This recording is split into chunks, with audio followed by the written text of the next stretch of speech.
Jamaah. Oh jamaah. Alhamdulillah sayangi dirimu. Kita tidak bisa menyenangkan semua orang, Masya Allah ya. Ini temanya luar biasa banget ya. Sehingga akhirnya kita akan lebih bijaksana terhadap diri kita sendiri ya. Nah ini ada cuplikan lagi. Loh. Seorang guru aniaya murid yang terlambat.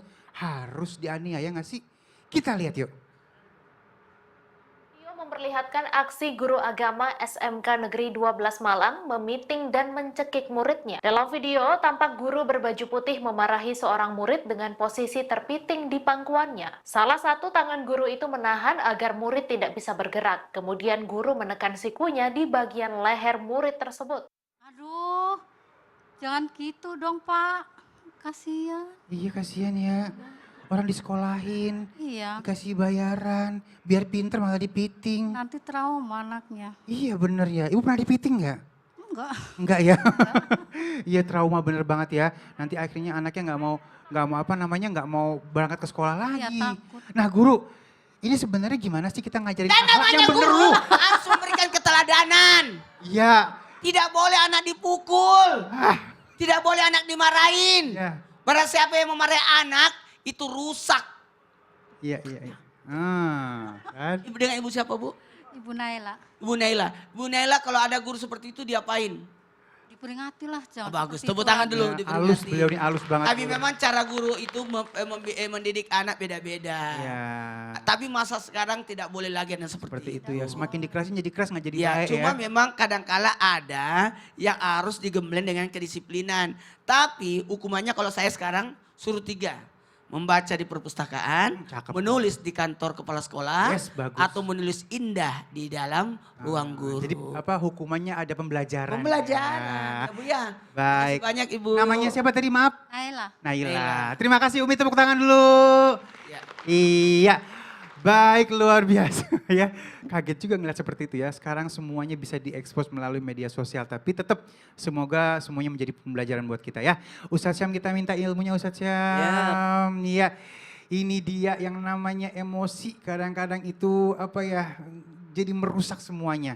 Orang yang memuliakan emosinya atau mudah emosi termasuk orang yang nggak sih sama dirinya. Silakan guru. Baik, bismillahirrahmanirrahim. Tapi guru kami Ustaz Maulana Habib Utsman, Bang Ali serta guru-guru kami melakukan Allah Subhanahu wa taala Al-Qur'an surah Ali Imran ayat 133 134. A'udzu billahi minasy syaithanir rajim. Wasari'u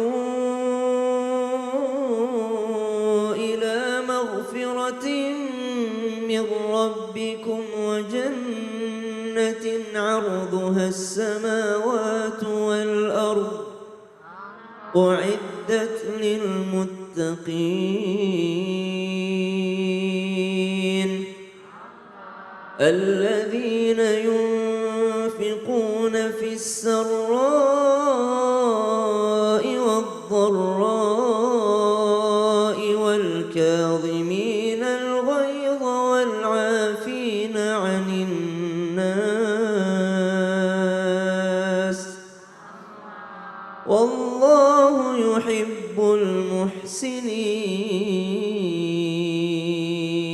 المحسنين.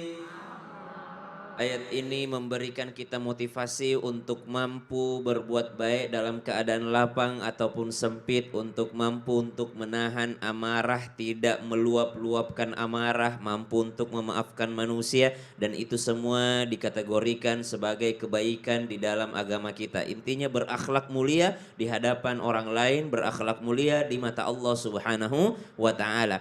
Apakah orang yang emosian sama dengan tidak menyayangi diri sendiri? Betul, karena efek daripada kemarahan, efek daripada emosi yang berlebih yang tidak bisa dikendalikan adalah efeknya bukan kepada orang lain saja, tapi bisa berefek kepada diri kita sendiri. Maka ada filosofi yang luar biasa ketika disampaikan guru-guru kita dengan mengatakan, kalau seandainya ada orang yang tiba-tiba datang ke rumah kita, lalu dia memercikkan api ke rumah kita, apa yang kita lakukan? Memadamkan apinya atau mengejar orangnya?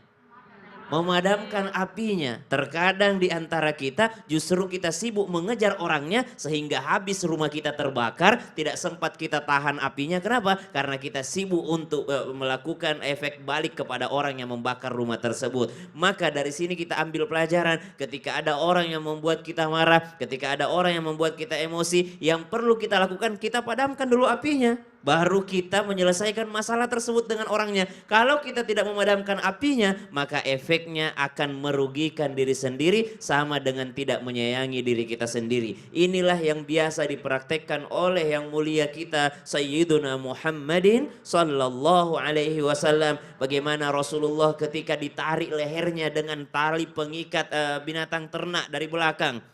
Kemudian Nabi SAW dicaci maki. Ketika habis dicaci maki, Nabi dimintain uang, subhanallah, dimintain harta oleh seorang Arab Badui. Kata orang Arab Badui, Muhammad, katanya kamu itu orang adil, mana keadilanmu? Padahal sambil narik lehernya Rasulullah dari belakang, subhanallah. Habis itu, mana keadilanmu? Udah ditarik lehernya, disakiti secara fisik, kemudian dikata-katain, katanya kamu orang baik, mana kebaikanmu? Diejek tuh, subhanallah. Habis itu dimintain lagi, mana harta buat saya? Subhanallah, ini lengkap banget apa yang bisa membuat manusia biasa emosi. Tapi apa yang dilakukan oleh Rasulullah SAW? Rasulullah justru memerintahkan para sahabat untuk mengambilkan daripada harta kepada orang yang mengejeknya tadi. Inilah akhlak mulia Rasulullah SAW. Apa yang terjadi ketika seorang ingin membunuh Rasulullah dari belakang? Orang ini telah menggunakan pisaunya, mengambil pisaunya, ikut di belakangnya Rasulullah. Tiba-tiba Rasulullah memegang dada orang tersebut dengan mengatakan, ya Allah, berikan orang ini kebaikan, ya Allah, berikan orang ini kelembutan, ya Allah. Tiba-tiba jatuh pisau tersebut dengan mengatakan, ya Muhammad, sebelumnya engkau adalah orang yang paling kubenci, tapi setelah ini engkau adalah manusia yang paling kucintai. Subhanallah. Kenapa? Karena Rasulullah tidak sibuk untuk membalas orang tersebut, tapi justru Rasulullah sibuk untuk memadamkan api yang telah dipercikkan orang tersebut. Wallahu ta'ala alam. Nikmat banget ini.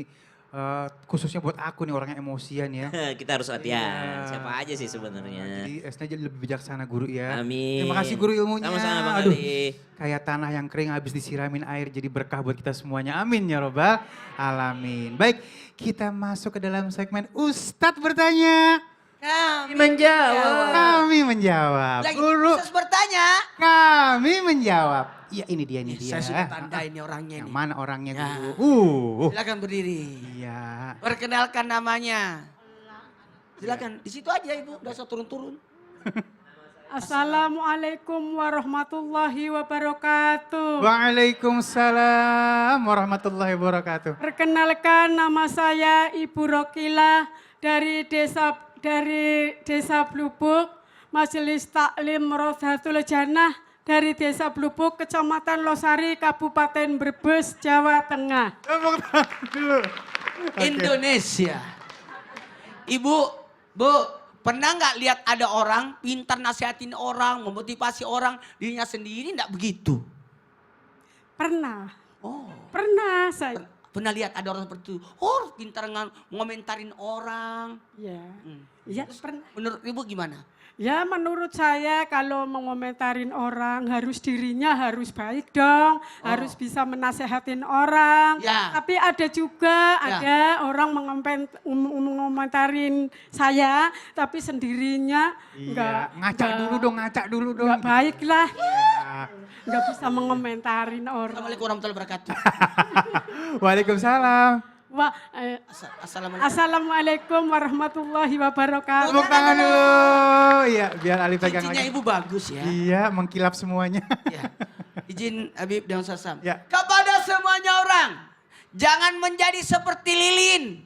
Tahu nggak lilin? Tahu guru. Tahu nggak lilin? Tahu. Menerangi tapi dia sendiri yang habis. Makanya mata kuluna lima tab alun. Jangan engkau pintar berbicara tapi engkau tidak mempraktekkan apa yang kau bicarakan. Rasulullah SAW diangkat menjadi rasul di usia 40. Nabi berdakwah selama 23 tahun. 2/3 dari usia Rasulullah adalah keteladanan. Lebih baik banyak berbuat daripada banyak bicara. Betul tidak? Tuh. Si sebuada, se digau, gawe mapan nesa.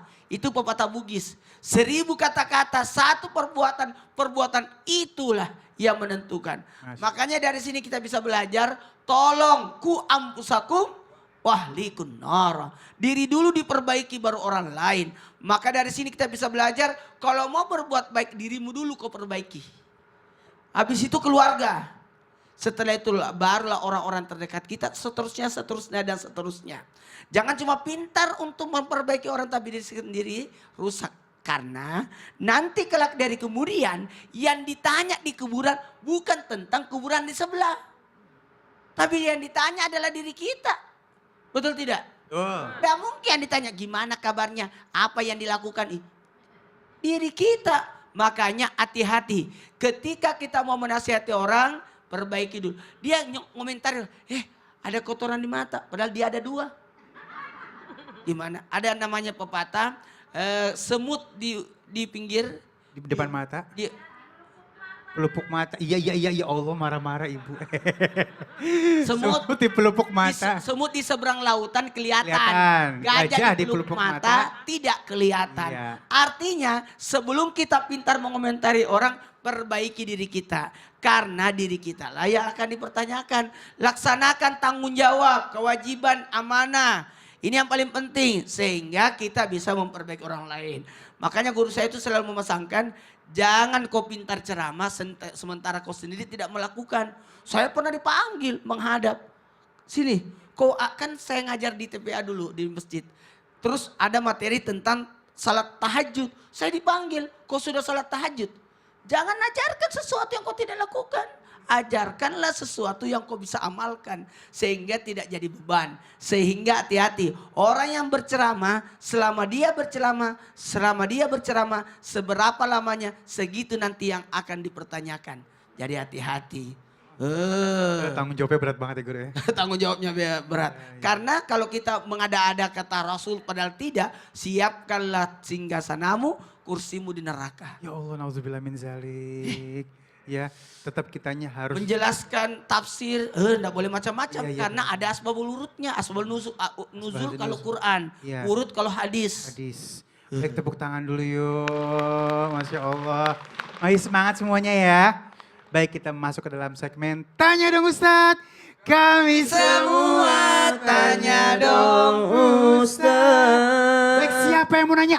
Yang sini dong, yang sini yang semangat dong. Oh, nih. Iya.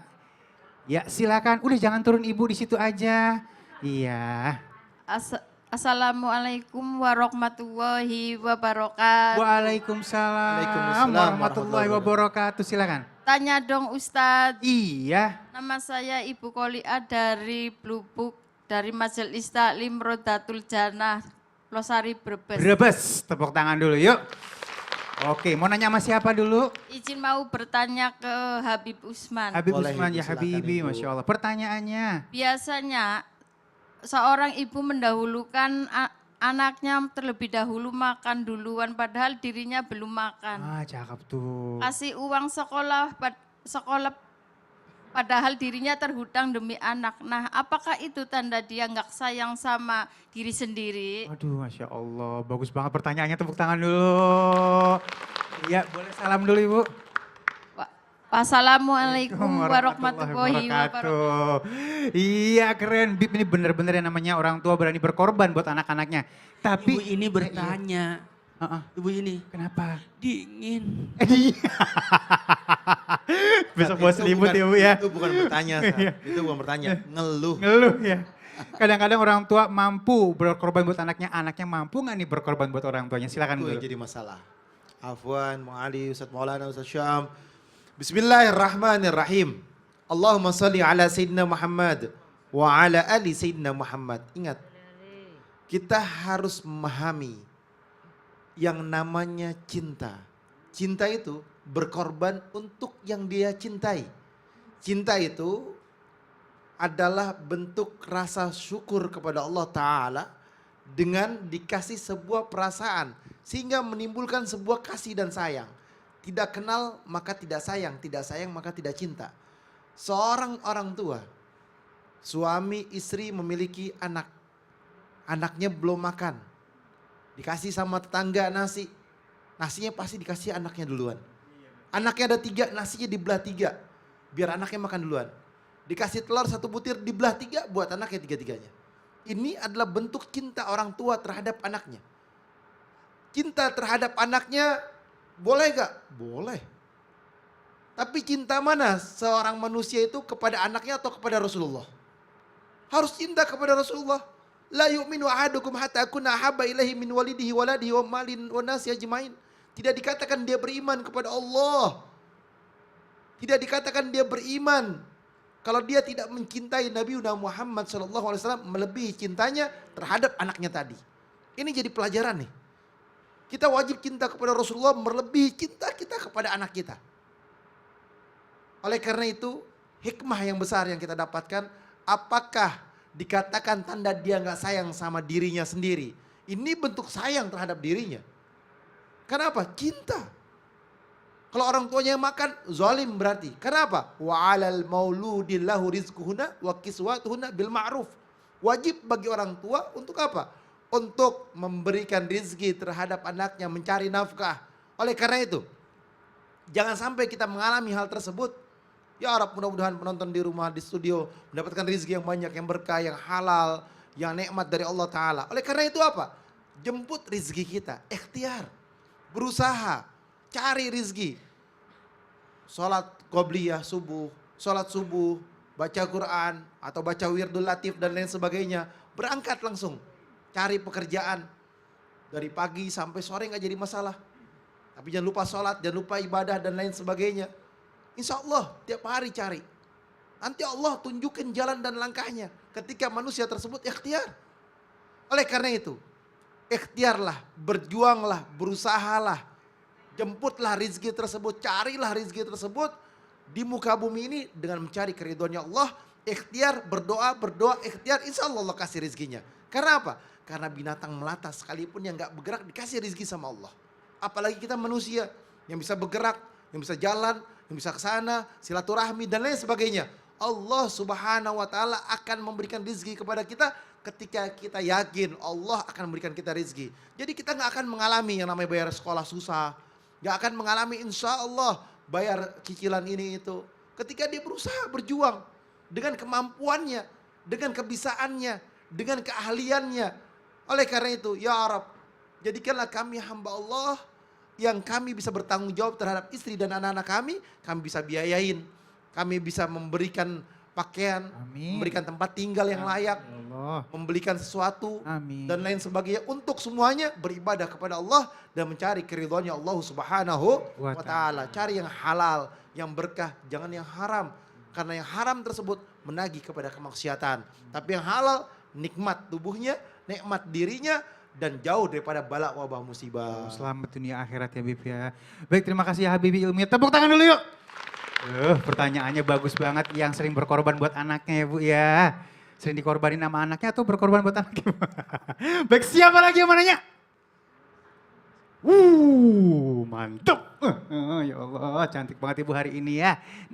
Assalamualaikum warahmatullahi wabarakatuh. Waalaikumsalam warahmatullahi wabarakatuh. Tinggi banget Bu. Perkenalkan, saya Sriyanti dari Majelis Taklim Rudotul Janah, Blubuk, Losari, Brebes. Brebes, tepuk tangan dulu. Masya Allah.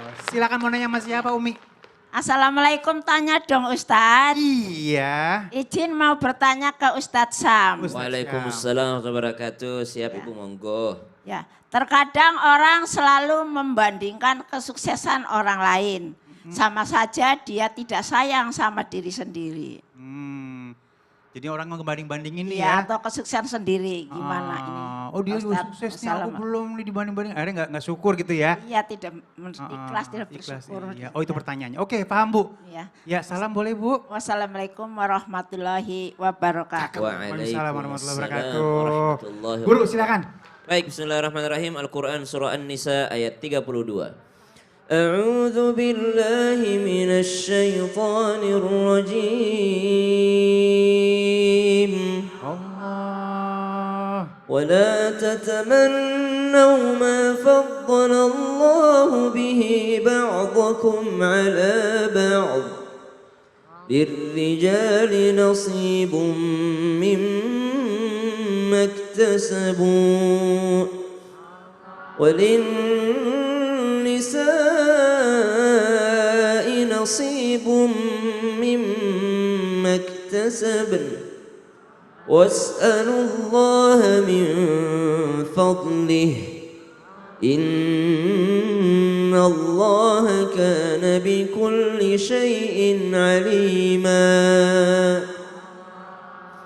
Membandingkan diri sendiri dengan orang lain ternyata disebut dalam ayat 32 surah An-Nisa, wala tatamannaw ma faddalallahu bihi ba'dakum ala ba'd. Jangan kalian saling iri dan dengki atas karunia Allah Subhanahu wa taala dari sebahagian kalian untuk sebahagian yang lainnya. Kenapa?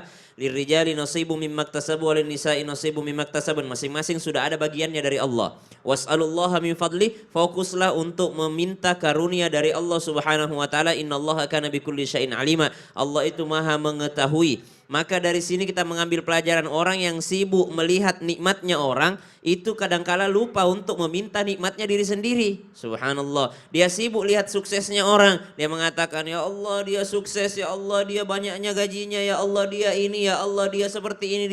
Dia sibuk sama orang. Jadi dia lupa berdoa untuk dirinya sendiri. Karena dia sibuk menghitung punyanya orang. Subhanallah. Maka bukti bahwa dia tidak sayang pada dirinya sendiri adalah sibuk menghitung-hitung nikmatnya orang lain. Tapi ada membandingkan yang sukses. Yang mana itu? Kata Nabi SAW mengingatkan kepada kita semua, kalau engkau melihat dari sisi dunia, maka bandingkanlah dirimu dengan orang yang dunianya lebih di bawah.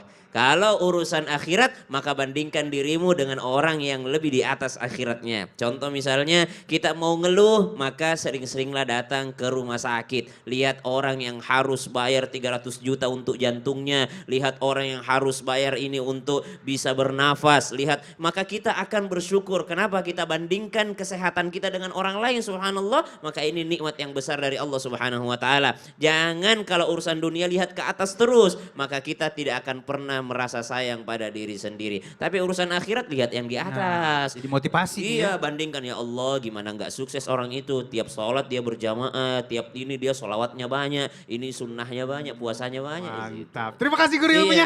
Tepuk tangan dulu yuk. Kita lanjutin lagi. Siapa lagi yang mau nanya? Yang sini diam semua sekarang. Ya, Ibu. Masya Allah. Silakan.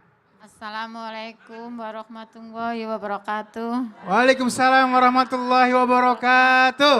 Perkenalkan, nama saya Roenisa dari Majelis Taklim Raudatul Jannah, Blubuk, Losari. Rebus, tepuk tangan dulu. Mau tanya Pak Ustadz? Iya, sama siapa? Sama Ustadz Sam. Ustadz Syam. Iya. Usman. Aku baru jawab loh tadi. Jangan kasihan Ustadz Syam, udah. Ustadz Usman. Habib Usman ya. Usman ya. Ya, Boleh, Ibu. Habib Silakan, Usman, iya. Pertanyaannya silakan. Apakah ada orang yang keras kepala pada dirinya sendiri? Apakah itu sama dengan tidak sayang pada dirinya sendiri? Keras kepala, bandel, batu ya gitu ya. Oke, itu aja Bu. Iya. Iya, boleh salam. Assalamualaikum warahmatullahi wabarakatuh. Waalaikumsalam warahmatullahi wabarakatuh. Ya Habibi. Keras kepala nih, ente keras hati. Oh, silakan guru. Afwan, Abang Ali, Ustadz Maulana, Ustadz Syam. Bismillahirrahmanirrahim. Allahumma salli ala Sayyidina Muhammad wa ala ali Sayyidina Muhammad. Ingat, janganlah kita sampai keras hati kita. Akhirnya menzolimi diri kita sendiri. Dikatakan bahwasanya Allah berfirman dalam Al-Quran, Khatamallahu ala qulubihim. Jangan sampai Allah mengkunci hati kita. Wa ala sam'ihim wa ala absarihim. Pendengaran kita, pandangan kita, ingat, jangan sampai kita dikunci sama Allah. Sehingga kita sulit untuk beribadah kepada Allah, ngelihat orang-orang yang alim, ngelihat orang yang saleh, baca Quran, dan lain sebagainya. Dan ada orang yang keras sama dirinya sendiri. Tambeng, gak bisa dibilangin. Manusia tersebut apa? Menjadi manusia yang sombong. Ini subhanallah, ini manusia yang hati-hati, jangan sampai kita seperti itu. Ada manusia yang keras, yang gak puguh. Keras gak puguh tuh gimana? Gak jelas Kak Bu. Gak jelas gak puguh. Manusia yang dia bawa adat. Maunya benar sendiri, menang sendiri, hebat sendiri. Akhirnya apa? Merugikan dirinya dan merugikan orang lain. Ada orang juga yang keras kepala dengan pendapatnya. Dengan kalimat yang luar biasa. Mau semua orang mengatakan benar, tetap aja. Ini salah baginya. Ini adalah manusia yang gak punya akal. Kenapa dikatakan gak punya akal? Semua orang udah mengatakan itu bahwasanya benar. Tapi dia menganggap salah. Inilah orang yang keras kepala. Fi qulubihim maradha fazaddahumullahu maradha. Maka orang seperti itu adalah orang yang fi qulubihim maradha, dikasih penyakit sama Allah. Dia punya penyakit. Manusia yang punya penyakit, bahkan ditambahin sama Allah penyakitnya. Hasud, syirik, dengki, pamer, takabur, sombong dan lain sebagainya. Ini sifat busuk manusia yang ada pada dirinya karena apa? Karena tidak mengenal Allah. Jauh daripada Allah. Ibadahnya susah, sholat yang gak khusyuk kepada Allah, atau bahkan dia tarikah sholat, dia meninggalkan sholat. Dan ini manusia yang jauh daripada naungan dan ridhonya Allah Subhanahu wa ta'ala. Oleh karena itu, bertaubatlah, minta ampunan kepada Allah, berharap Allah ridho sama dia, tidak dikeraskan hatinya menjadi hati yang lembut, hati yang baik, hati yang ikhlas, hati yang betul-betul berada di dalam naungan dan ridhonya Allah. Ya Allah, mudah-mudahan penonton di rumah, penonton di studio mendapatkan ridhonya Allah Subhanahu wa ta'ala dan mendapatkan pertolongan Allah. Amin ya rabbal Alamin. Terima kasih ilmunya ya Habibi, Masya Allah ya. Ini semakin kemari semakin insya Allah ilmu kita bertambah. Kalau ilmunya udah bertambah nanti kita tinggal amalin ya. Nah kita masih ada yang akan ditanyakan lagi. Jadi jangan kemana-mana, tetap bersama kami di Islam itu Indah. Jamaah, alhamdulillah.